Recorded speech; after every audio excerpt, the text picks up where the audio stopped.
film is often described as immortal light sealed in time, untouched by age. Yet, what happens when the film you remember, the one that lived in your head for years, no longer matches the version the world now recognizes in sci-fi, where reality is fluid and perception bends, the archive seems just as unstable. Frames shift. Dialogue mutates. An edit appears where none should exist. A scene once vivid becomes a rumor. And suddenly the movie you swear you saw becomes a ghost. Some viewers recall Blade Runner with narration that no longer exists in modern releases. Others insist the Terminator once felt dirtier, heavier grain rattling like metal. Fans of Predator talk about pores and grime now smoothed away until the jungle looks like plastic. Stories spread like urban legend. Someone owns a VHS Laserdisc, a theatrical memory that contradicts every remaster available. The internet debates it endlessly, but the archive remains silent. Studios call these updates improvements, restoration, enhancement, preservation. But preserving is not rewriting.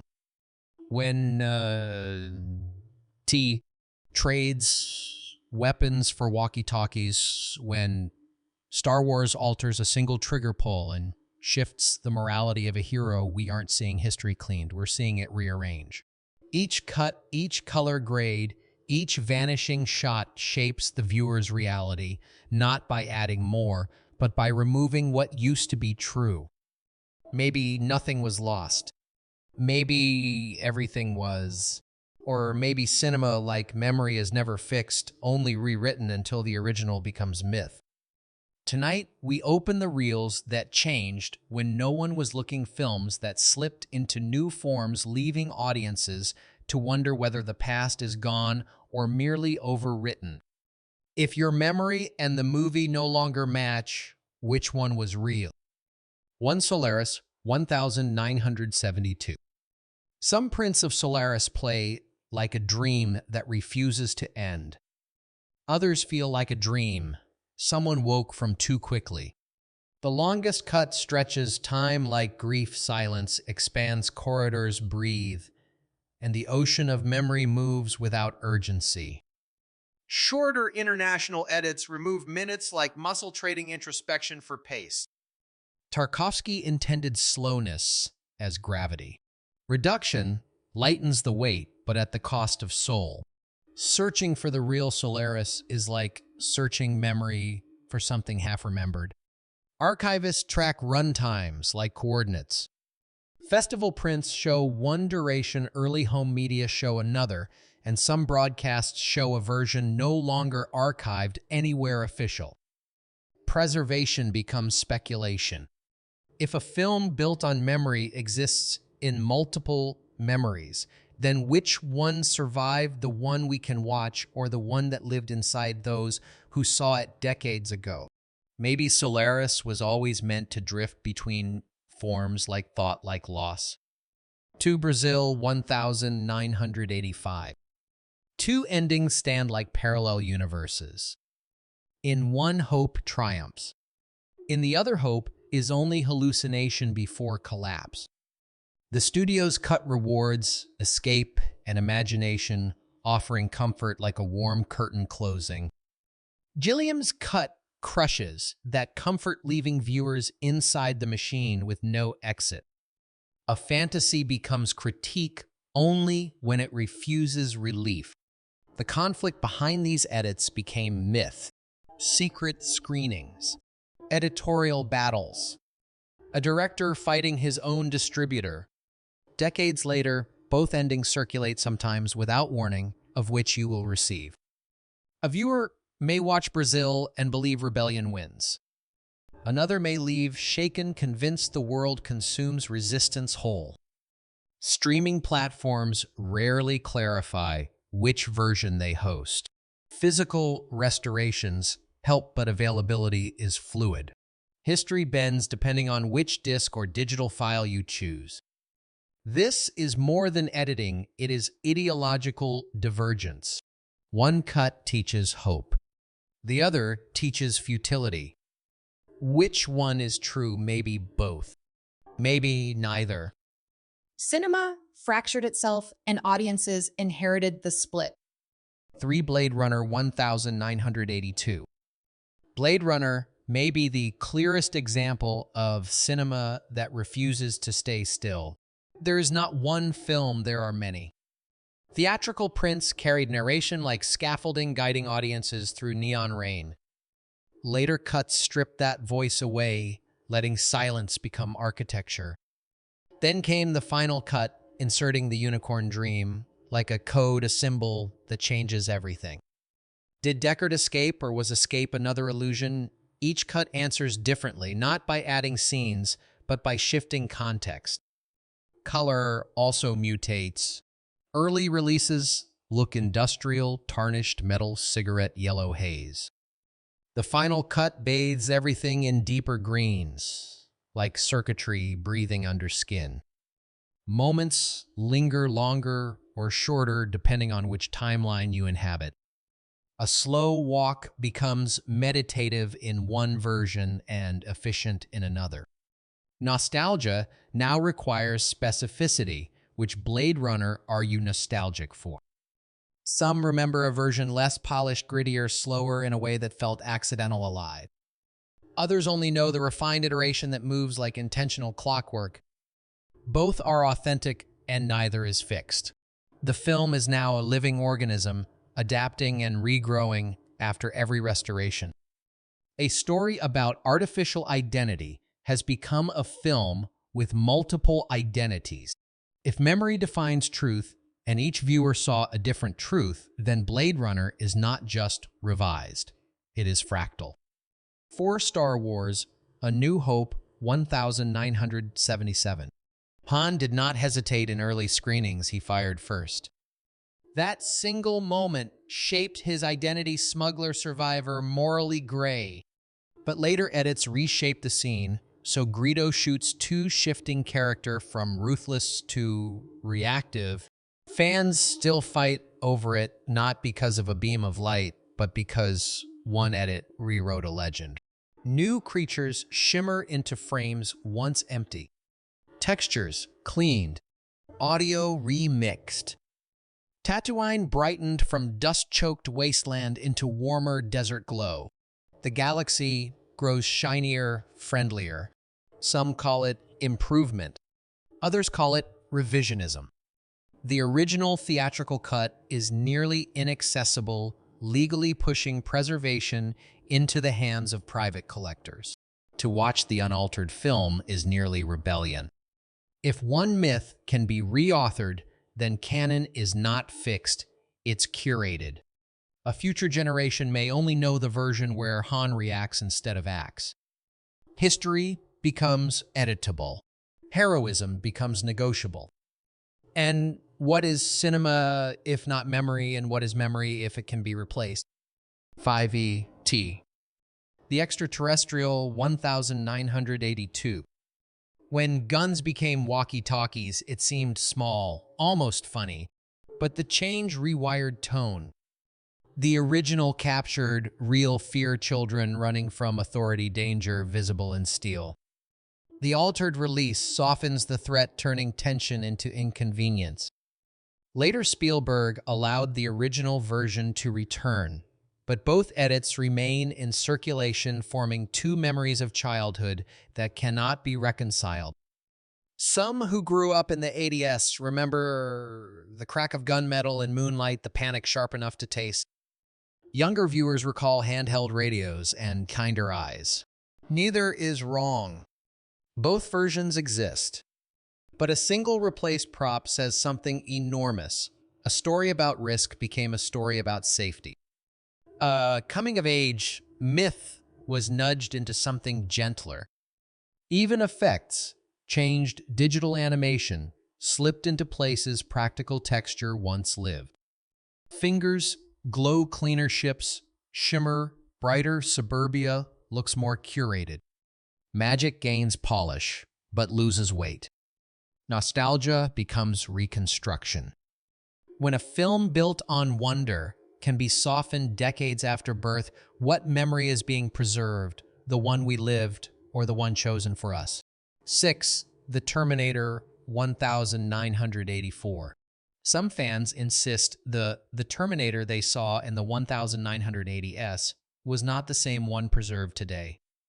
Older VHS recordings carry traces of extended moments, slightly longer terror in the tech noir shootout, a few extra seconds of metallic violence breaths that felt unscripted. Modern cuts sharpen clarity but seem to trim brutality as if the film evolved into a cleaner memory of itself. Noise reduction removes grain, but maybe also removes fear. The future was once grimy and cold. Now it looks too sleek, too digitally repaired. Audio differences fuel debate further. Early releases feature heavier gunfire and harsher ambient rumble industrial like machinery grinding bone. Remasters smooth these edges, dialogue floats clearer, but the world feels less dangerous. Some shots appear rearranged in pacing, not altered overtly, but timed differently enough to disturb those who swear they remember more rust, more panic, more sweat. Collectors slow frame archived tapes searching for proof. One claims Sarah's final factory sprint lasted longer. Another remembers sparks falling like rain. But studio masters provide no confirmation, only the files that survive the transition into digital custody. If evidence contradicts memory, is memory wrong, or was something quietly overwritten? A story about machines changing history now exists with history changed itself. Maybe preservation polished too far. Maybe the rawness simply faded like muscle turning to scar. Or maybe somewhere sits a reel that proves the past was not imagined, just replaced. 7. Aliens, 1986. In some memories, Aliens is a relentless chase, no room to breathe, no space for grief. In others, it's a textured war about motherhood trauma and policy failures. The special edition restored cutscenes expanding lore-century guns, firing blind colony life before the fall Ripley's daughter waiting at home. The theatrical cut slices those moments away, turning empathy into velocity. Both versions redefine each other. Fans debate which is definitive. Some argue that added depth strengthens emotional stakes. Others claim momentum dies when reflection intrudes. Collectors compare disc releases like scholars studying scripture, theatrical V's, extended pacing V's atmosphere. Over time, streaming platforms often favor the longer cut, slowly erasing the version that once hit theaters like gunfire. Which story is Aliens the fight without context, or the fight shaped by loss? One version claws at survival. The other mourns while fighting. If a film can gain or surrender soul depending on runtime, then truth becomes runtime itself. 8. The Abyss, 1989. Which Abyss did you experience first? The constrained theatrical dive or the expansive special edition theatrical cuts emphasize pressure confrontation, the ocean as claustrophobic intelligence? The extended version offers new breathing room, wider character arcs, added emotional resonance, and a more hopeful interpretation of alien contact. What was once dread becomes negotiation. What was once survival becomes message. This difference reshapes memory. The original pacing suffocates like water in the lungs. The longer cut feels like rising back to air. Both versions are true, yet they behave like separate philosophies.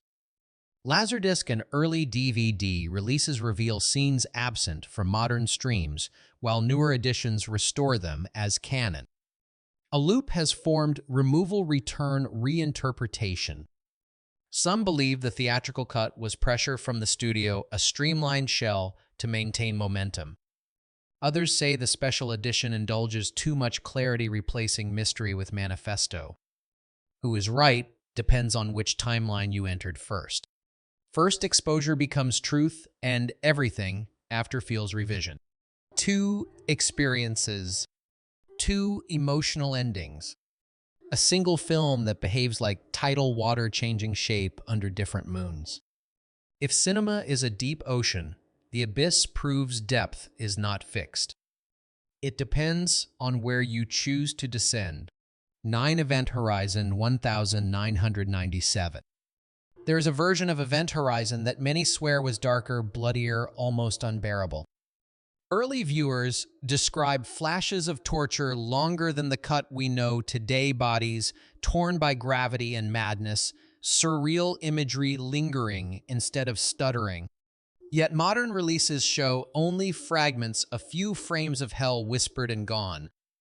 Paramount once claimed missing footage was unrecoverable, but fans cling to stories of longer work prints screened quietly before studio intervention. Every forum thread sounds like testimony to an apparition. Some archival fragments resurfaced on decayed VHS and warped reels, grains soaked like evidence dragged from fire. They hint at a version where despair lingered longer, where screams echoed like scripture. But restoration of these pieces proved impossible, or so we're told. So the film exists as two ghosts, the one we can watch and the one the audience remembers. Collectors hunt relentlessly. Crew interviews contradict each other. Rumors claim a near-complete cut lies in private hands untouched. Others insist memory exaggerates what was never there. But the persistence of recollection shared across thousands feels too coordinated for coincidence. Event Horizon has become a missing person case, no grave, no closure, only belief. A film about a ship lost to another dimension now suffers the same fate, split into timelines. One version survived, the other is remembered, and perhaps neither is whole. If the horrors we recall are stronger than the ones available to see, does that mean the real film exists only in memory, or did we witness something that was quietly erased? 10 Close Encounters of the Third Kind 1977.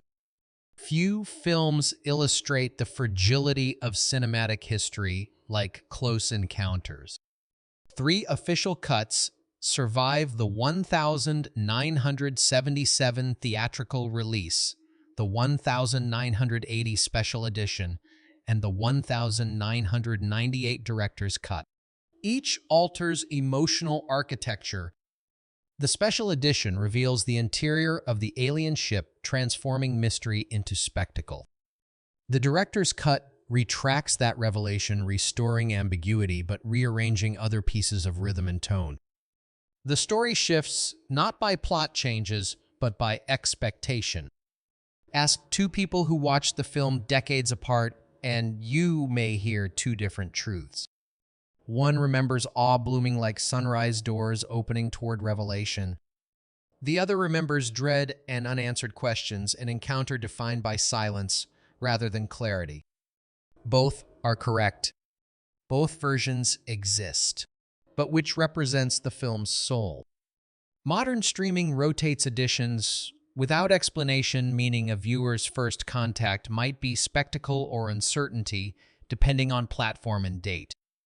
That randomness shapes belief. It rewrites history passively through access instead of authorship. Collectors track runtimes like coordinates to alternate timelines. Scholars debate whether showing the ship's interior weakens myth or fulfills promise. Spielberg himself revised his stance over time, suggesting even the creator's memory evolved. Contact with the unknown is no longer fixed. It depends on which cut greets you when the lights go down. If a story about first contact can change form without warning, perhaps the real encounter is not with aliens, but with the realization that cinema is never finished. 11 THX 1138 1971. THX 1138 exists like a before and after image of cinema. The original release locked viewers inside a sterile underground world minimal, oppressive human voices echoing through empty white geometry. Then came later editions expanded with CGI infrastructure, wider tunnels, digital crowds, and new cityscapes. A story once suffocating became spacious. A nightmare of confinement became strangely majestic, as if someone edited fear into wonder. Many argue this modernization diluted intent. The first cut felt manufactured by authority, cold, industrial, inescapable. The revised version looks engineered by imagination instead. Clean lines replace grit. Artificial life populates spaces meant to feel abandoned. Silence, once carved like blade, becomes coated with ambient detail.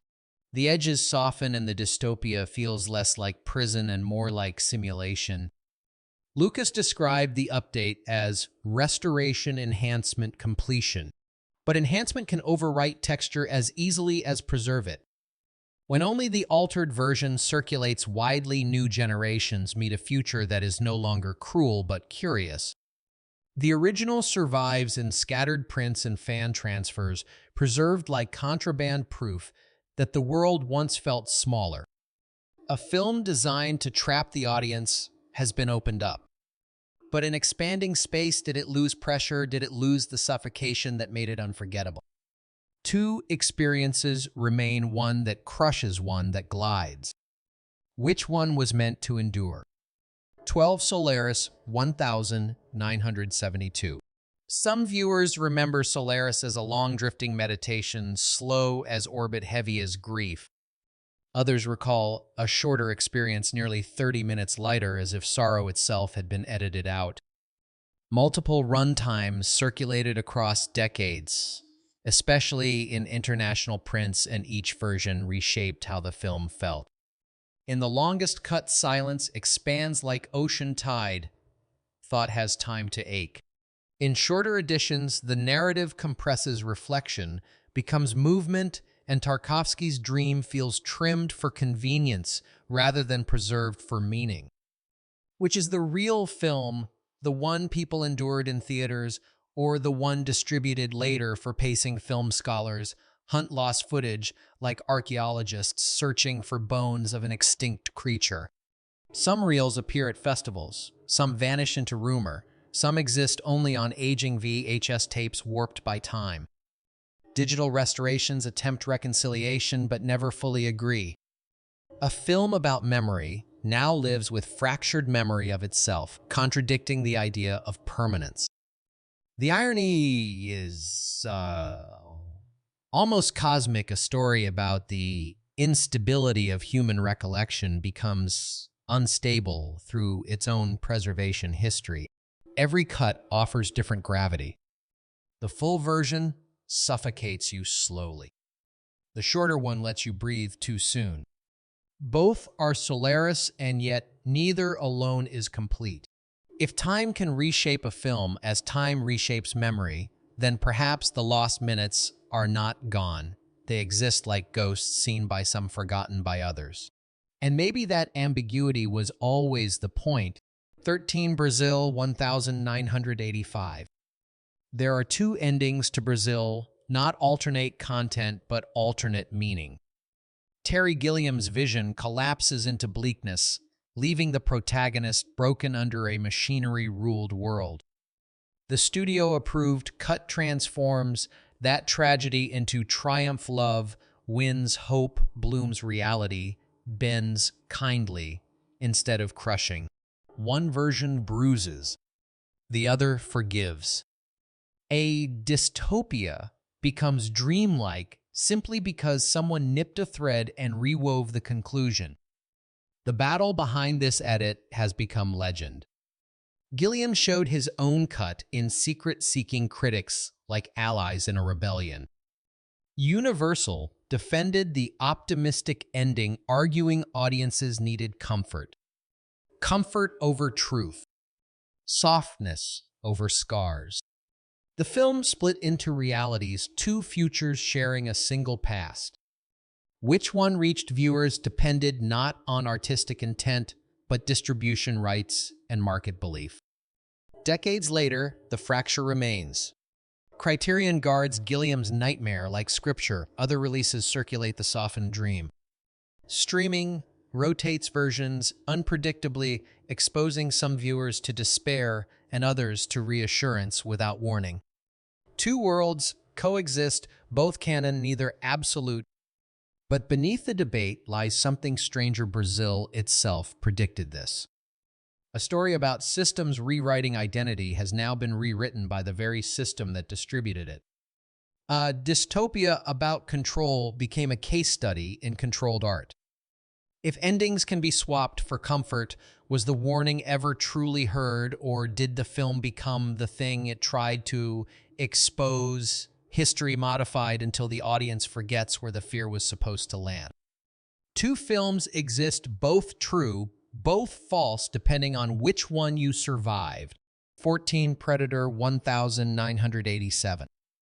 Older audiences describe Predator as something raw, a film that sweated. Jungle heat clung to the frame grain, moved like insects under moonlight, and every close-up carried the texture of skin pores, grit, exhaustion.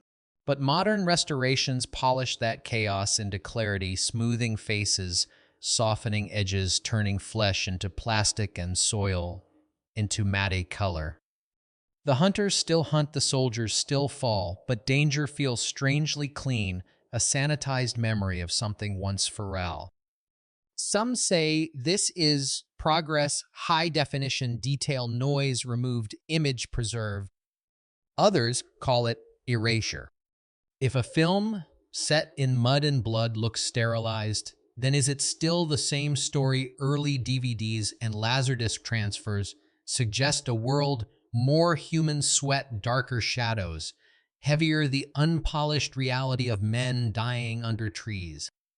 Compare them to the remaster and the difference feels uncanny. Jungle replaced by glossy Polish terror traded for aesthetic.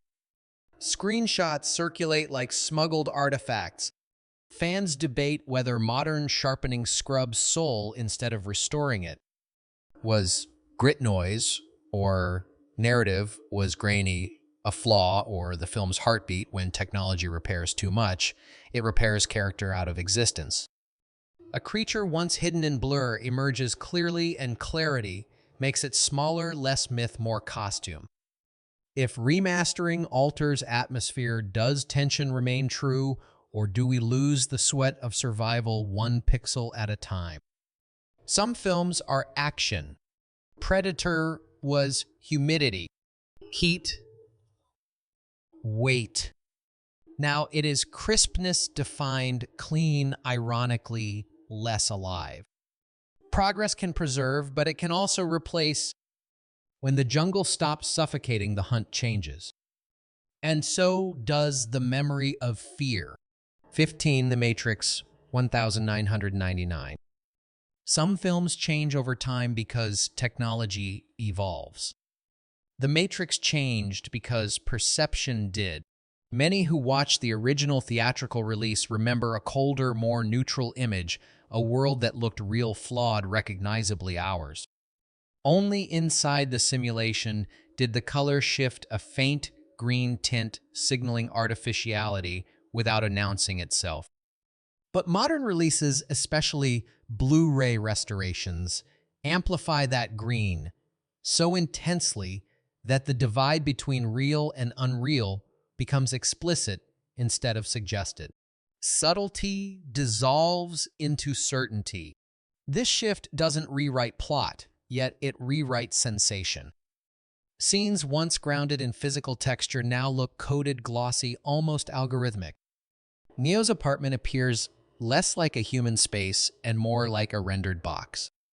The city loses grit, gains simulation sheen. Even memories of the film begin to change, not through forgetting, but through replacement. If the only version most people can access is the recolored one, then the original reality fades not because the world forgot it, but because the archive overwrote it. Debates continue endlessly. Some argue the new palette matches the sequels, improving consistency. Others insist it erases the one thing the first film did best: uncertainty. Instead of wondering whether we were inside the Matrix, we're told, visually, constantly, quiet doubt becomes loud direction. Maybe these changes were corrections. Maybe they were enhancements. Or maybe they are proof that history can be modified until original truth becomes a rumor.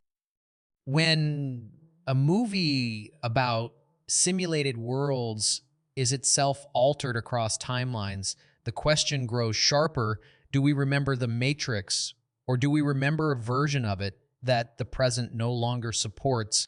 If the future can rewrite the past without permission, was the Matrix theory fiction or prophecy disguised as film? BONUSFACT Dark City 1998. Some people remember Dark City beginning with a whisper of confusion, no guidance, no rules, just darkness and streets, shifting like memory under a knife. Others recall a voice explaining everything before the mystery could bloom. The theatrical cut included exposition up front, revealing strangers' experiments manipulated identity. The director's cut removed that narration, entirely leaving viewers lost in the maze, forced to question reality instead of receiving it like instruction. 2 openings. 2 interpretations. 1 film split at its spine. The version with narration feels like being handed a map. The version without it feels like waking up without a name, which fittingly is the heart of the story. One edit treats the audience like witness. The other treats them like prisoner. Tone changes not through scenes removed, but through silence restored. Mystery thrives when no one speaks. What makes Dark City uncanny is not just the difference, it's the doubt. Many cannot recall which cut they saw first. Did the voice greet you, or did the world swallow you? Did you learn truth, or discover it? The memory of viewing is unstable, rewired by revisions across discs, broadcasts, and streaming platforms. A film about stolen memories now has stolen versions of itself. Collectors claim the director's cut is pure intention, a film allowed to breathe, to disorient. Others argue the voice over-strengthens structure, like a storyteller warning you before doors lock behind you. No consensus exists, only recollection and shadow. If identity can be edited, a film can too. And when 2 beginnings exist, both are true, both false, both real, depending on which night you fell into the city. A movie about memory manipulation became a memory manipulated by time, maybe the most fitting fate it could ever have. Maybe the films didn't change, maybe we did. Or maybe the archive shifted quietly behind us, rewriting what we thought was fixed. These movies exist in multiple forms now, like parallel timelines stacked inside a projector. One memory says it happened differently. One master file insists otherwise. So who do we believe, the real or the recollection? Tell me in the comments. Which version did you grow up with, and is cinema being preserved or redesigned while we sleep? Your answer might reveal whether history is stable or already rewritten.